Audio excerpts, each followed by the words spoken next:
Hi, hello everyone, and good afternoon, good evening, and good morning.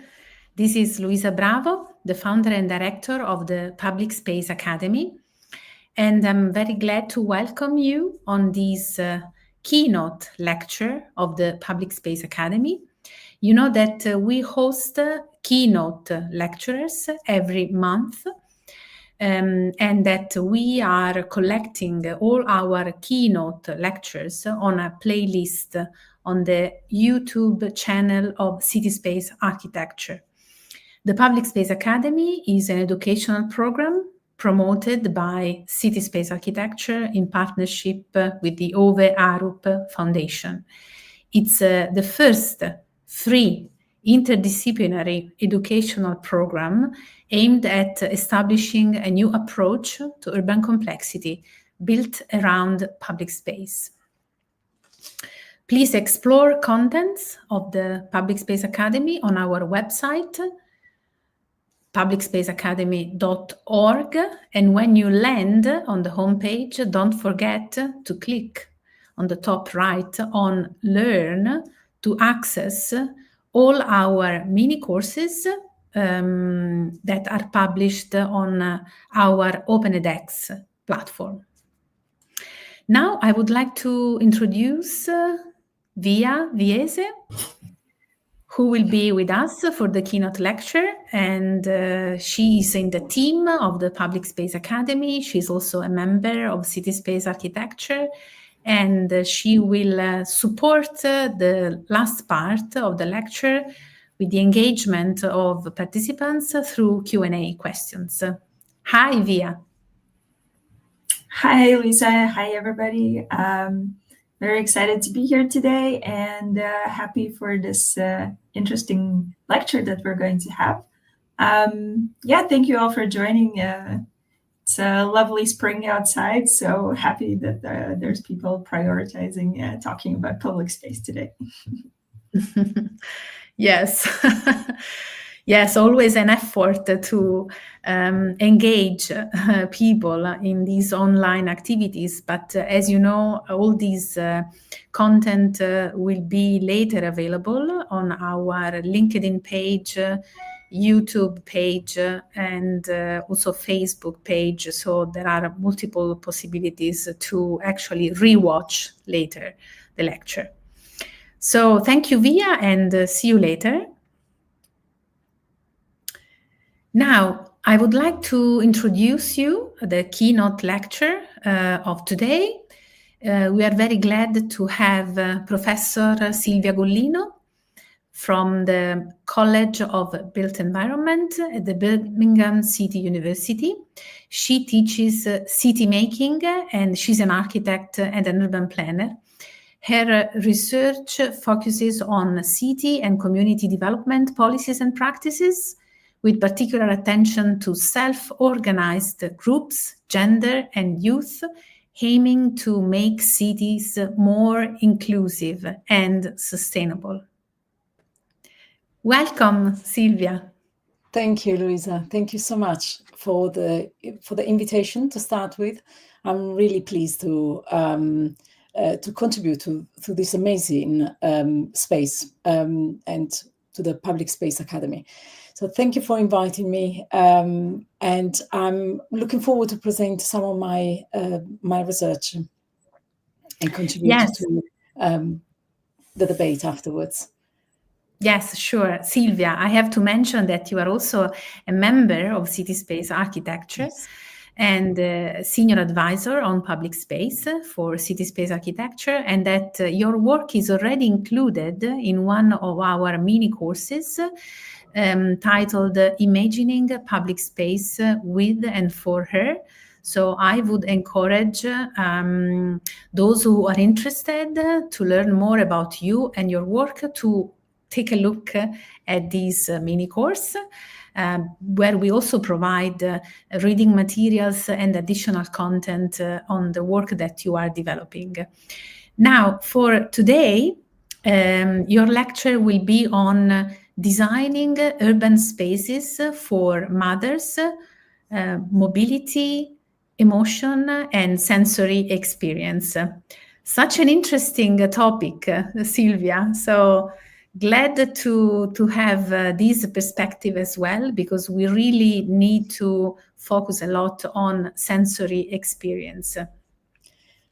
Yes, thank you. I'm hoping to open up a discussion on social group that is very obvious in cities, but somehow has been a little bit overlooked in urban studies, particularly in urban planning. And I would like to start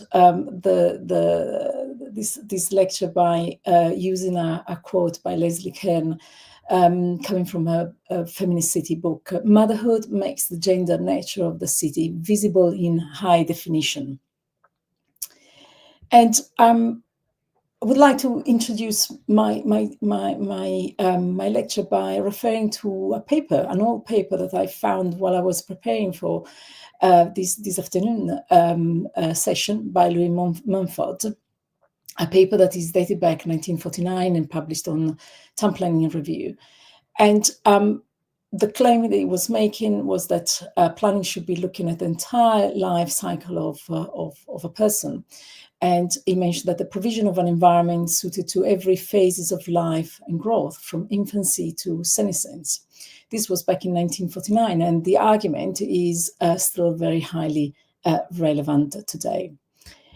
Again, although the paper itself reflects the patriarchal norms of his time, so he refers to the planner as a he and the main caregiver as a mother, the paper overall still holds value.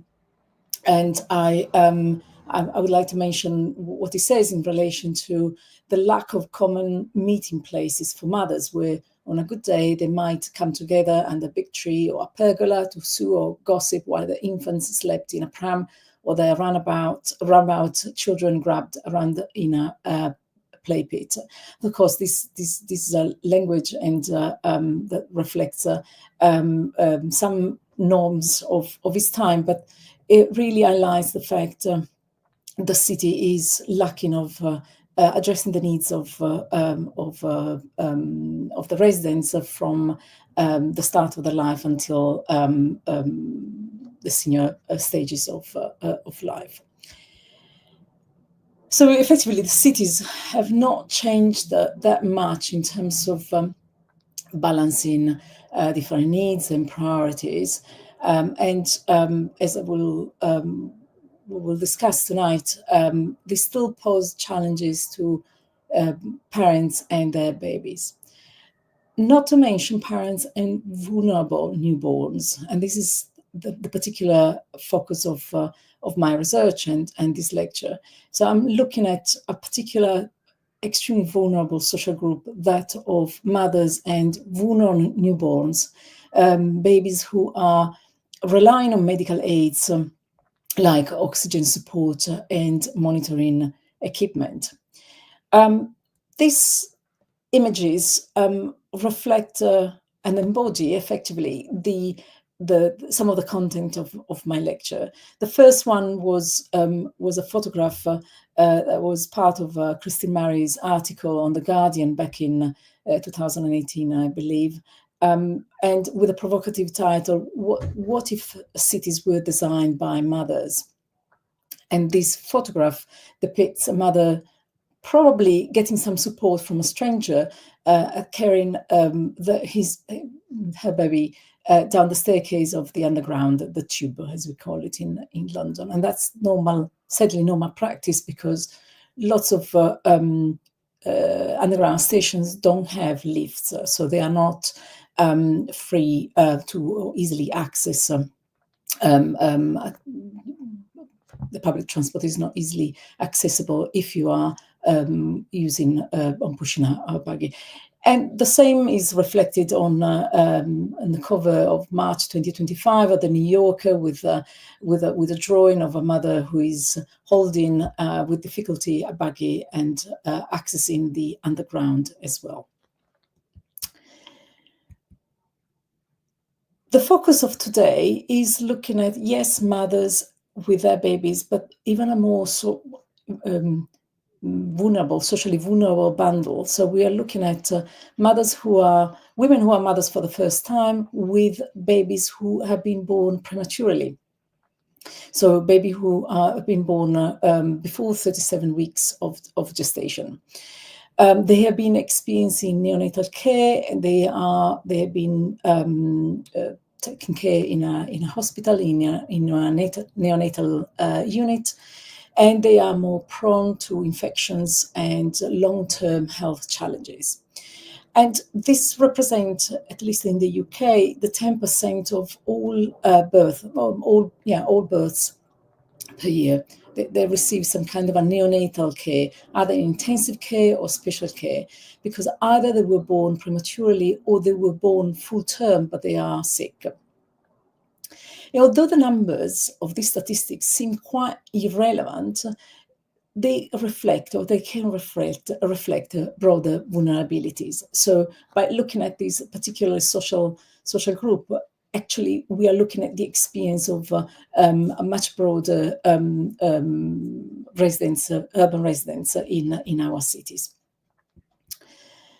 So this is the focus of my lecture today, of talking about this unspoken community that is forms a community, but which is connected by the unique challenge of caring for the vulnerable newborns behind the hospital walls. So the design and the layout of cities really affect their quality of life. The babies are still vulnerable, they are prone to infections, and the city is not designed with them in mind. I'm focusing particularly on the mobility and the importance of mobility, particularly walking, for mothers' well-being, but also because of the possibility of generating social connections with other parents and a sense of belonging. And I'm going to explore the affective and sensory experiences that they have while they are navigating urban spaces. And the spaces in particular could be spaces of movement, so ordinary spaces like streets, sidewalks, green spaces, bus stops. The difficulties of accessible transport infrastructure that limit their connection locally and with other mothers. So I structure the session of today into 5 major parts. I would like to talk a little bit about the conceptual framework that has been framing my research. I will tell you a little bit more about the main research project that there is behind this lecture, with the ethnographic methods that I used to engage with my participants. We will then shift the attention towards the 2 main emerging themes that have been the 2 main aspects of this project, and we'll finish off with some considerations and hopefully with some Q&A. So the conceptual framework is looking at motherhood, everyday mobilities, and sensory sustainability in the city. And I'm going to look at 3 main key scholarships. And within this framework, I will then position additional aspects that have been key for my research. So these 3 key bodies of scholarships in urban studies allow to capture the emotional and embodied experience that shape mothers while they keep mobile in the city. And we'll look at how motherhood is an affective and embodied experience and is really deeply entangled with how mothers engage with urban environments through their mobility.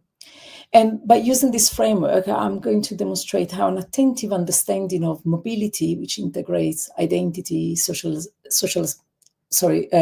experiences and spatial practice, can inform more inclusive and sustainable urban policies. So the first of this scholarship is what I defined and entitled the social construction of motherhood. So motherhood is not just a biological event; is a socially constructed transition and really reflects the different societal context and the ideologies that really shape roles and expectations. There's these stronger aspects of what constitute a good mother. In the case of mothers of premature babies, this transition to motherhood is very complex because it's mediated by a medicalized environment.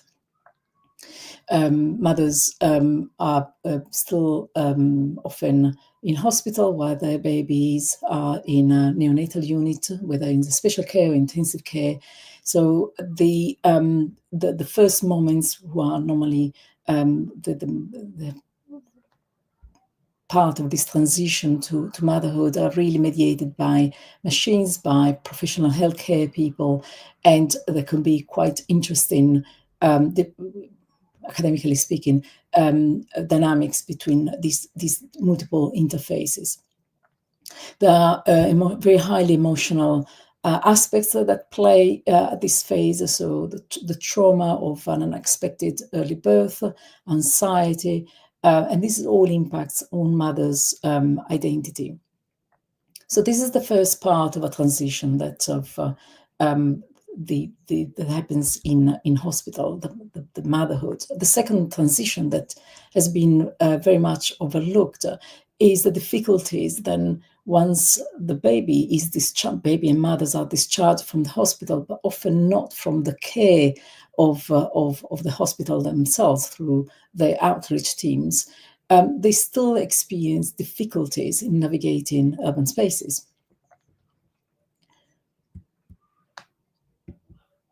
The second body of scholarship is that of mother's identity that is formed through mobility in urban spaces. So mobilities and sustainability are really intertwined, and they are intertwined with questions of equity and access. Often they really reinforce existing inequalities by, for example, prioritizing the needs of certain social groups over others. There is a longer standing tradition of feminist scholarships that really argue that urban environments tend to be designed around the needs of able-bodied men, creating barriers to other social group, other demographics, in terms of transportation access, for example, in terms of safety, and as in this case, caregiving responsibilities. But it's interesting to understand that these complexities of being mobile in the city is not just a practical necessity of moving from one place to another, but the mobility in the city shapes individuals' identities, and that is something that will pick up again in due course. So, fostering a sense of belonging, developing one's identity, and reconnecting with the outside world is very important. That is key for mothers. There is this very interesting paper by Boyers and Spinney back in 2016 that talk about the mother-baby pram assemblage, because this mobility is not that only of a mother, but is the mother who is pushing a pram and negotiate the city as a joint geography, as an assemblage. So mobility is not just about how quickly and efficiently you can move from one place to another in city spaces, but who is allowed to move freely and on what terms.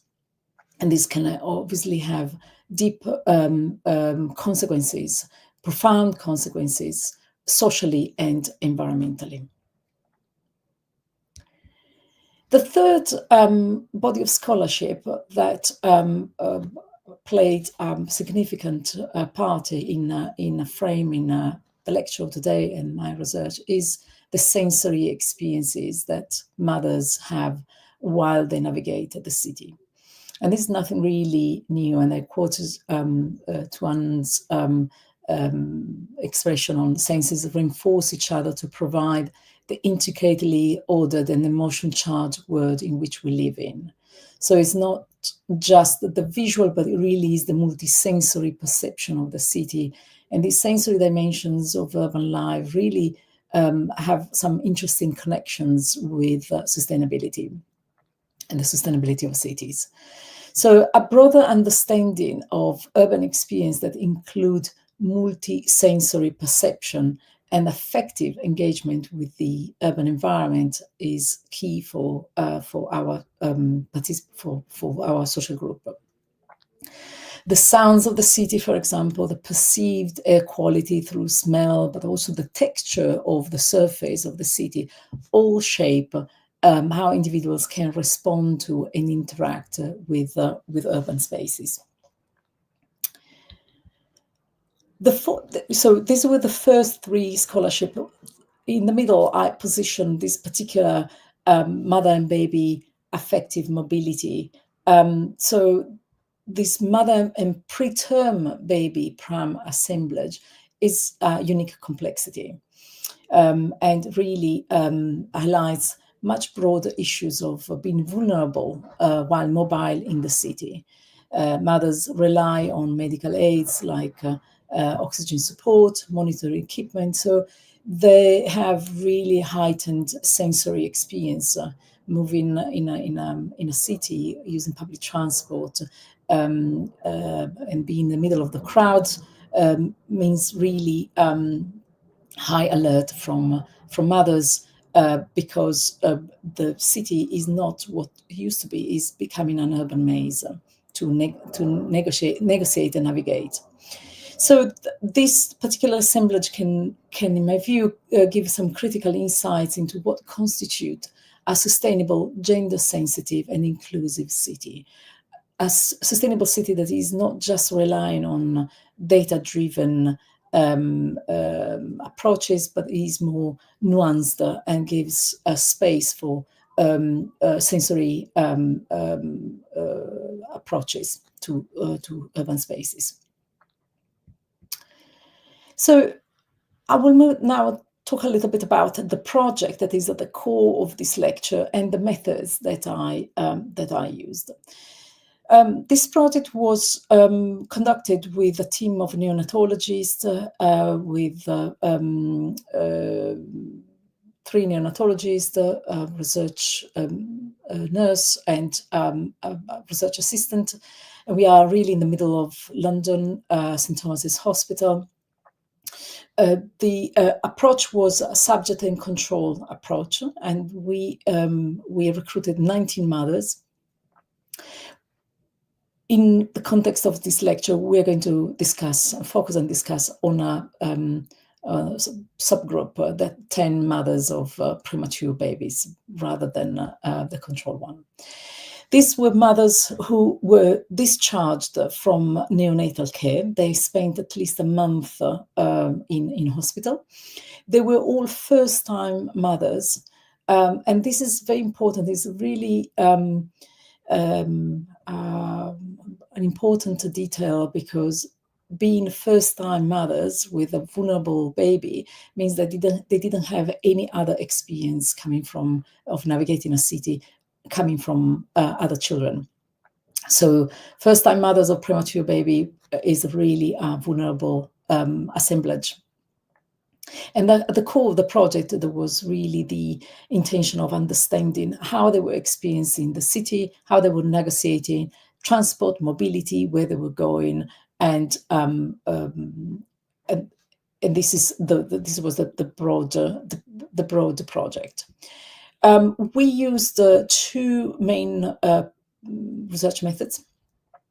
One was diaries in the form of either paper or electronic. We wanted to make sure that the participants had the opportunity of choosing something that was the method that was more aligned with their needs of their digital skills. So they had a paper version and an electronic version. And here you can see on the left side of your screen the interface of a web app that we generated. So very simple data, because we were very much aware that when mothers and babies were on the go, they needed just to input very essential data, not more than that. So mothers were asked to keep their diary in whatever version for 4 months. And 4 months was the time of allowing them to settle from leaving the hospital, settle into a routine, breastfeeding, being a bit more mobile in the city. Once the 4 months were coming to an end, they were invited to meet me and my research assistant for a walk-in interview. The walk-in interview was starting from the place where they were living, and they were entirely led by participants. We were asking them to take us into to walk with us into their ordinary urban spaces, whether it was the chemist or the shopping center or the shops or the park or the health center. It was entirely their decision. The walk-in interview was particularly useful to have a discussion interfacing the urban environment and the challenges and the opportunities that were seen directly through their words. Generally speaking, the walk-in interviews were lasting no more than an hour. And you can see on the right-hand side a screenshot of a GPS-tracked app that allowed us to track the walk, and the blue pins are the places where particularly significant places that were mentioned during the walk-in interview, and we took some photographs. So, as I said, the diary was kept for 4 months. The walk-in interviews were organized and led by mothers in their ordinary urban spaces. What has been emerging are two main themes. One is the affective and emotional dimension of spaces. So, despite the challenges of mothering a vulnerable child, mothers of premature babies expressed very clearly the need to go out, leave the home, and engage with the urban environment. And this is for 3 reasons. One is the need for more space within their homes in London. So expressions like get out of the flat, get some fresh air, boring for us to stay at home. I would go a bit crazy if I was stuck at home, get exercise, were some of the expression that our participants mentioned during the walk-in interviews. The second reason was really the need to socialize and receive social and emotional support from other mothers. As they said, someone to talk to ring with silly questions. This is an important aspect of the transition to motherhood, because they gave birth before the reaching term time. They didn't have the opportunity to join some prenatal networks, like that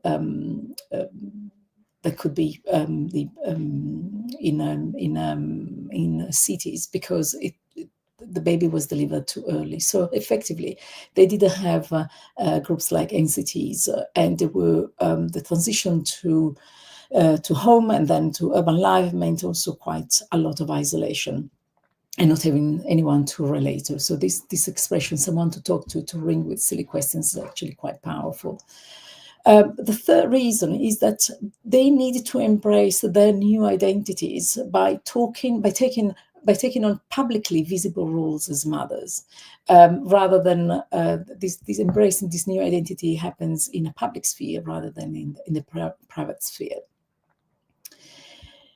So there is, on the one hand, the need of going out to be mobile in the city. However, the urban environment is a labyrinth that really affect them. So navigating the city within, in a new assemblage with a small vulnerable baby could be really challenging, requiring adjustments to overcome its constraints. London has an extensive underground, but as shown in a photograph earlier, often they are inaccessible. So here are mothers saying, I try not to take public transport, and if I take it, it's normally bus, because the underground is sometimes difficult. And also, I go out all day, even if it rains, we go out. And again, I don't take the tube very much because the pram, I don't like going on the escalator with the pram. It's far too scary. So mobility challenges directly impact mothers' anxiety. So walking is the safest, or is perceived as the safest and more reliable way of moving. The other aspect, the other theme that emerged from this research was the mother's sensory engagement with the surroundings. It really shapes their way in which they perceive the city. The noise levels, the air quality, they were all highly magnified, a very highly magnified awareness of the environmental and physical features. So they mentioned, for example, heavy traffic, the fumes you breathe in. It sounds silly, but traffic is horrible. You have big trucks, lorries passing by, and buses just spitting out all the fumes and the noise. So these environmental aspects and the sensory awareness really influence mothers' emotions and decision of where to go and how to go.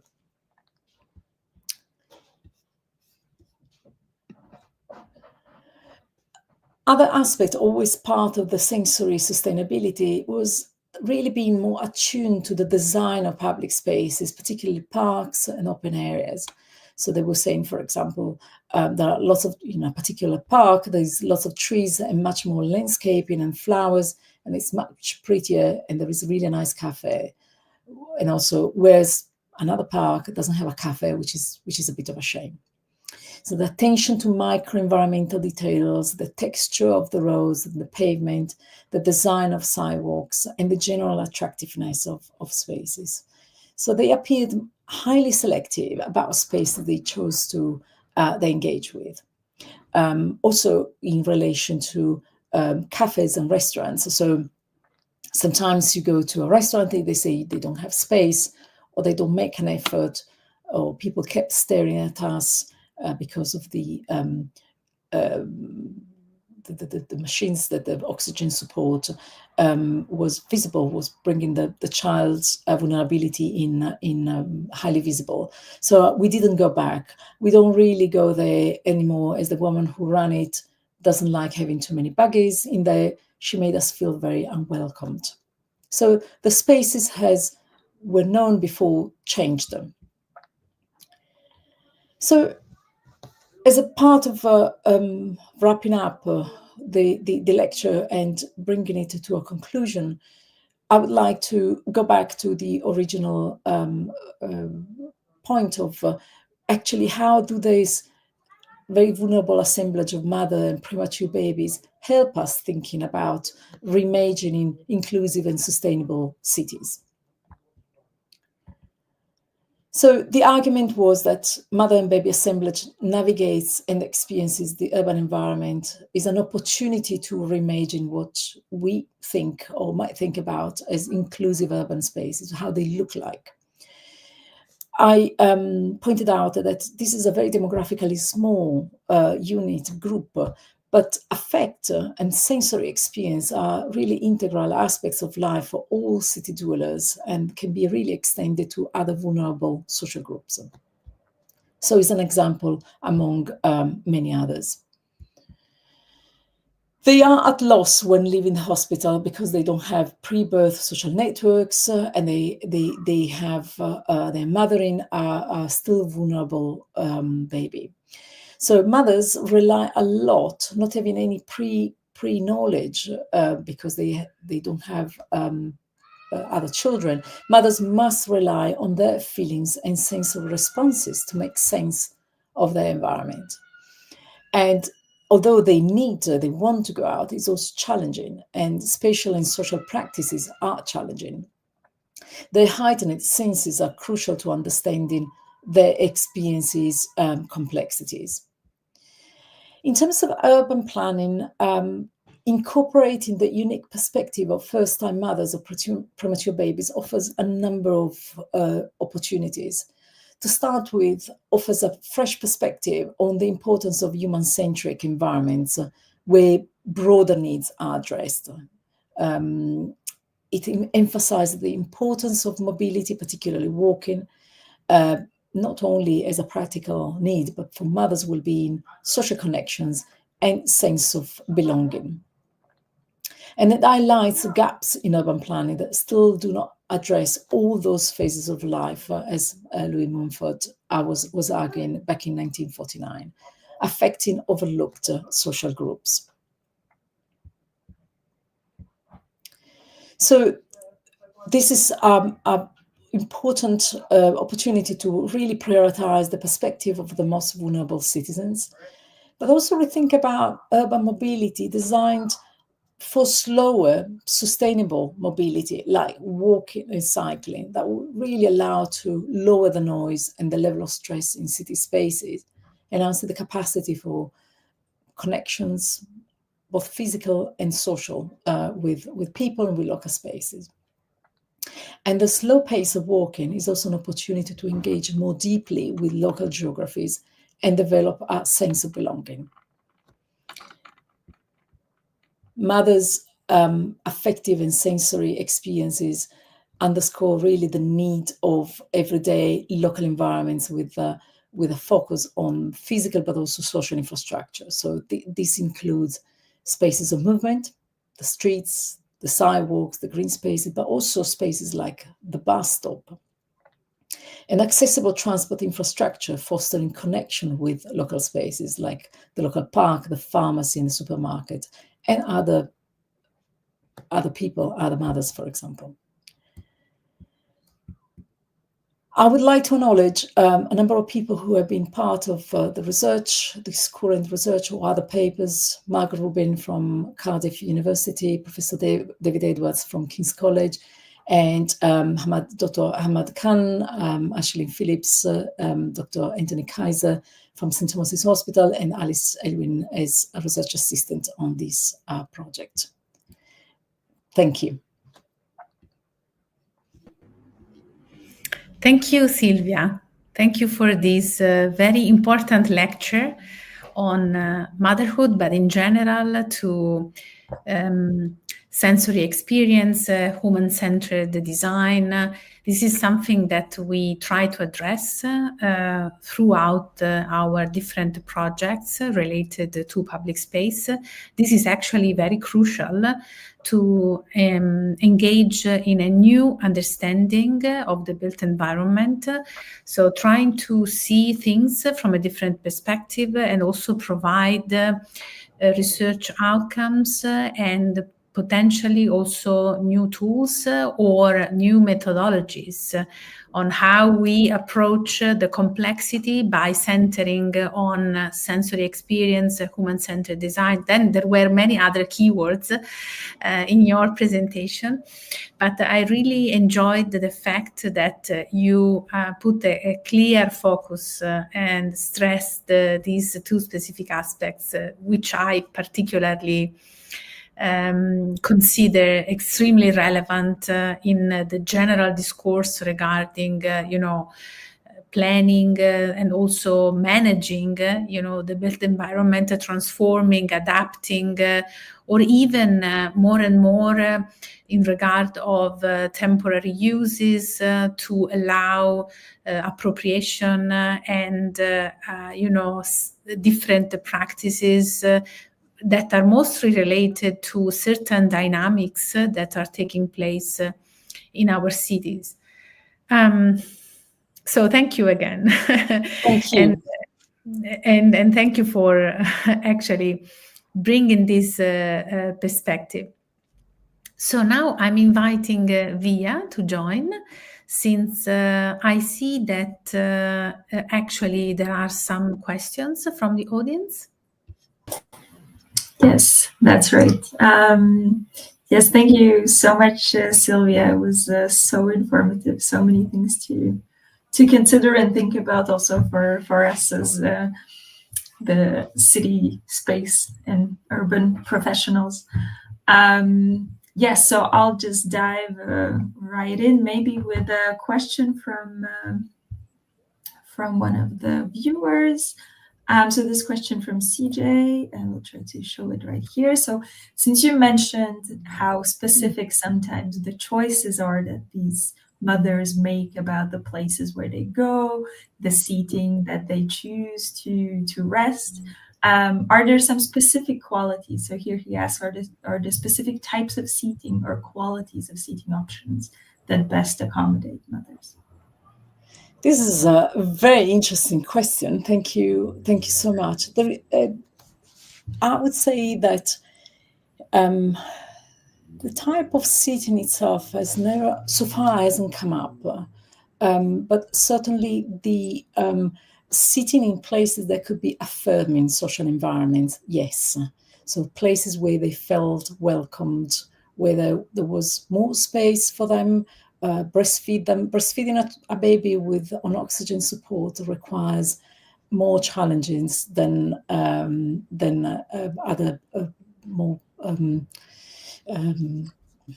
other circumstances. So I would say sitting in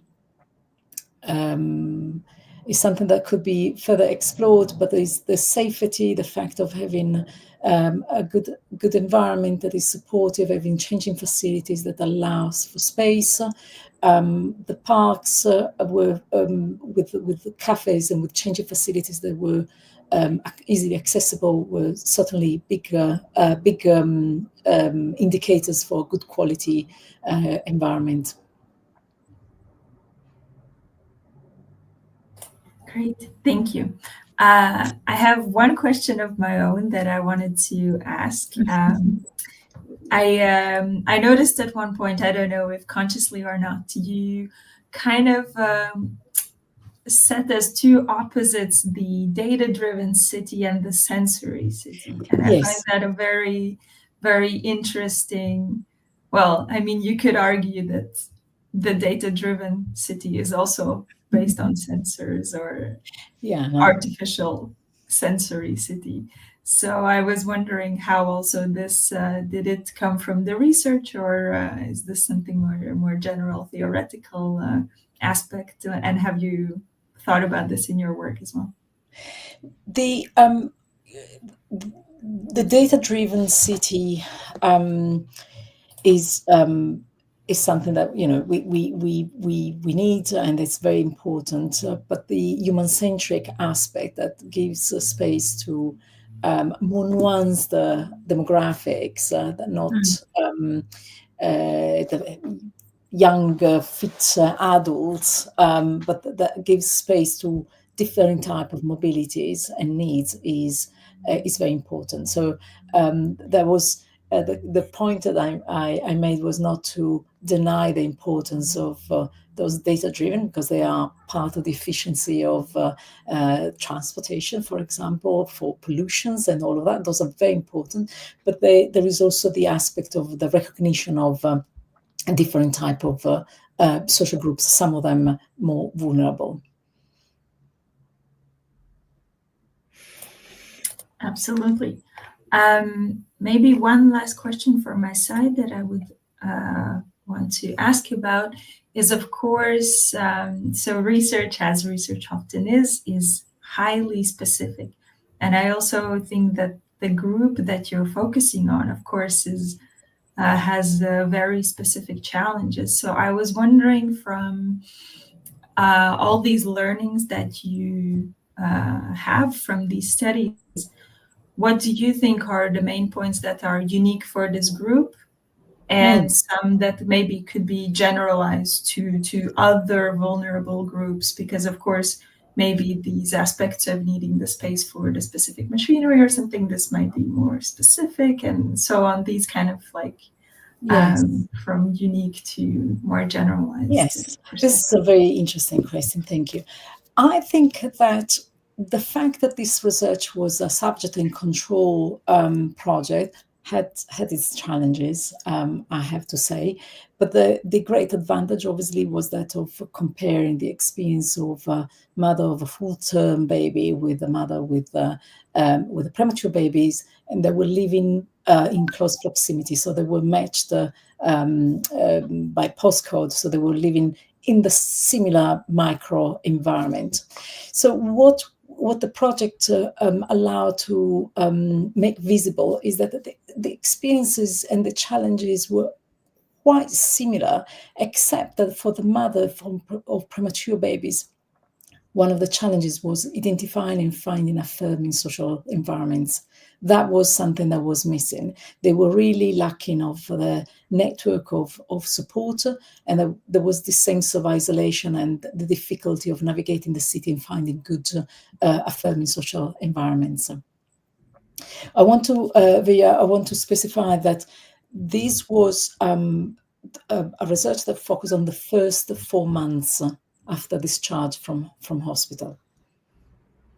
So then, of course, there is a learning process as well, so things change. But in that window of period, that was the most delicate one. This is what we identified. All right. There's one more question, and I think that actually links to what we were talking about, because here we have Shanka asking about the move towards greater involvement of fathers in child care. So do you think that the experience, if the mother's interview translates to fathers taking care of babies, so what is the role here, or could be the role of fathers or the other partner, or maybe help their other support in general? Yes, this is another very fascinating question, and I would like to say one day I would like to carry on that specific part of the research. I think there will be the need for that. So the role of fathers in childcare emerged through some of the participants. So one of the requisites of participants for their recruitment was being a first-time mother, was having English as a good language, and having a partner, because not having a partner would have added other complexities to this research. So they all had a partner. So through some of them, we had there was slightly different experience in the childcare and in navigating the city. There was certainly a higher level of confidence in moving in the city, in exposing also the child, and despite perhaps cannulas or oxygen support to the city, to the public, in the public sphere, while mothers, for example, were much more discreet and more conscious of risk factors, but also were feeling much more entangled into the emotional aspects, or the dimension of guilt and being, what constitute or might constitute good mother. So it's a very there could be the opportunity to do more specific research on the role of fathers through mothers' words. This is what emerged. All right, thank you for that. So with that, we will conclude the questions from the audience. Then I will give it back to Lisa. Yes, well, thank you again, Silvia, also for navigating this complex approach through the questions from the audience. I would like to close your lecture by making a reflection on the concept of inclusion, because I think we always repeat that we must aim for more inclusive cities. But we sometimes forget to, address the real condition for inclusion. And so I think you gave a very clear example today on, understanding that inclusion requires an ability to understand certain needs that most of the time we just leave behind. And the fact that, being like a mother in this case, or being, another human being in certain needs is actually the very important condition that we have to address when we talk about human-centered cities. Because this word human is very much associated with social innovation. Let's say when we say human scale city, or when we say human-oriented city, so we address a certain ability to respond to certain needs. But then we see that cities are failing, in being sensitive enough to respond to certain needs. So just to ask you a question, is the city where you live sensitive enough to be considered an inclusive city? Or maybe a city that has this kind of approach, or has developed this ability or sensitivity to address inclusion in a good way? Well, this is a complex, certainly a complex question. London obviously is a larger city. The catchment area for the project was in South London. This is something I should have mentioned during the lecture, which is the catchment area of the hospital. So it's a particular part of the city that is not much covered by underground system. So it's mainly bus system, but the majority, probably around 60% of the population, relies on public transport, and they don't own a car. So the perception of the city and its inclusivity is really challenged by who you are and what are your needs. And negotiating the bus system with a buggy or with a pram that you can't fold because your baby is on oxygen support, and you carry the oxygen tank under the pram, becomes quite difficult to negotiate that space, because it's negotiated also with space for wheelchairs. So the buses are designed in a way that they don't accommodate a lot of space for people with additional needs. So the walking, the power of the walking is this sense of independence and being much more in charge of your own choices. But it also exposes you more to the environment, whether it's the pollution, whether there is the design of particular design of the city. One interesting aspect that emerged from our participants was the reiteration of practices. So once identified a particular area to walk, that was becoming the main place to walk with a buggy, because it was tested as a safe place, and this great attachment to the local geography of where they were living. So perhaps this conversation of inclusive cities also to be thought through into layers and thinking about the different type of scales. So as a person, if you relate to your own microenvironment, or if you have to push the boundaries and move forward, the perceptions can and experience can change dramatically. Yes, absolutely. I know. I mean, I was not expecting the right answer, but as you actually framed these kind of difficulties, in understanding, how to, because another word that we use that you mentioned also is walkability. What if we deal with different users that have different needs? How do we understand walkability as a way to define, also accessibility?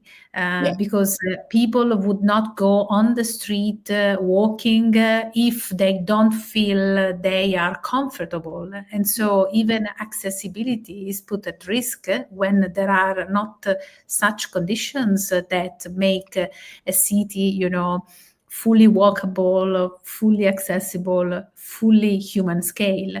And the problem is that we do not diversify enough, I think, needs, or maybe we don't expand more on those kind of human needs that we should consider and address. Yes, and then there are also how these needs, even at a human scale, they can clash with each other. In one of the slides right at the start, I used the photograph of one of those pay-as-you-go bicycles, electric bicycles that was parked in the middle of the sidewalk. So the sidewalk was in itself quite narrow. If you already park a bicycle in the middle, obviously that creates great difficulty for people with either wheelchair or with a buggy or with more difficulties in mobility. And that's something that emerges very clearly in even where you think that the city or the neighborhood is walkable. That there are some clashes between the different micromobility. Yeah. Absolutely. Well, I think there is another question I see here via.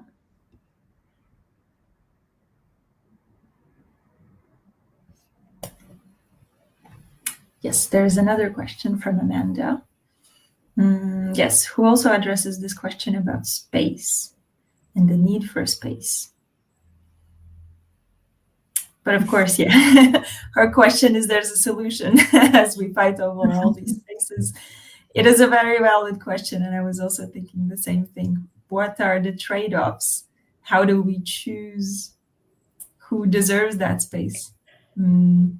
It's a debate. Yes. Well, I think, this is the crucial discussion that we should have, even if we do not have solutions. But it is very important that we...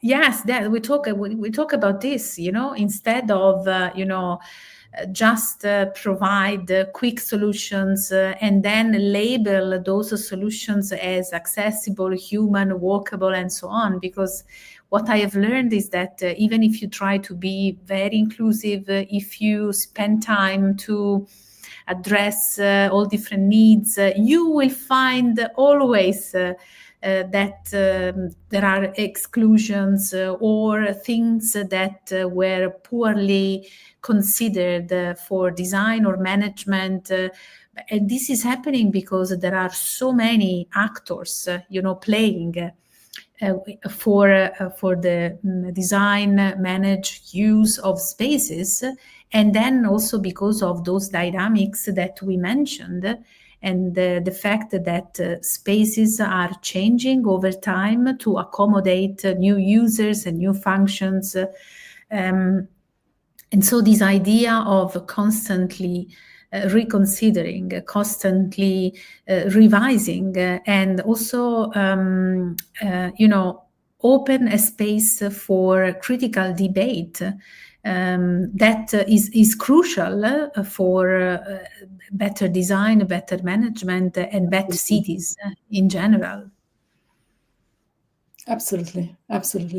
And they are always going to be some conflicts on the use of public spaces over modalities in which they are designed or they are used. But the fact of questioning the fact that how they've been designed, the space that is allocated, how they've been they've been thought about, they could become more inclusive. If you think about the majority of sidewalks in cities are possibly not large enough for a wheelchair, and that can create a massive setback for residents who rely on wheelchairs or additional walking aids. So I think that the walkability of cities is a way of democratizing a lot of the spaces. Whether you then are able to walk for a long distance or just around your neighborhood is a different matter. But allowing people to be mobile, easily mobile in your own environment is extremely important for democratizing spaces, make them more pleasant, more sociable, and so on. Yes, we could continue with this for more than 1 hour. But I think we covered, the main aspect of this approach that you presented today, Silvia. So thank you again, and thank you. Yeah. Thank you all. I think that now we can close this keynote lecture, and of course you can rewatch the lecture because it will be available on our YouTube channel and also on LinkedIn and Facebook. So if you want to actually go back to some of the key components of this research and methodologies that Silvia presented, you are very welcome, and also get in touch if you have additional questions, because our interest is to actually establish a community of public space lovers, advocates, enthusiasts around the public space, and also encourage our audience to go online and watch our mini lectures, and potentially also meet us in person in July, because we are having a summer workshop of the Public Space Academy in London, so very close to you, Silvia. Excellent. Yes, so subscribe to our newsletter to be always informed about our future activities. We are planning a series of amazing keynote lectures. We will announce the next lectures very soon. And so thank you again, Silvia. Thank you. And hopefully we will meet next month for the next keynote lecture. Thank you. Thank you. Thank you. Bye. Bye.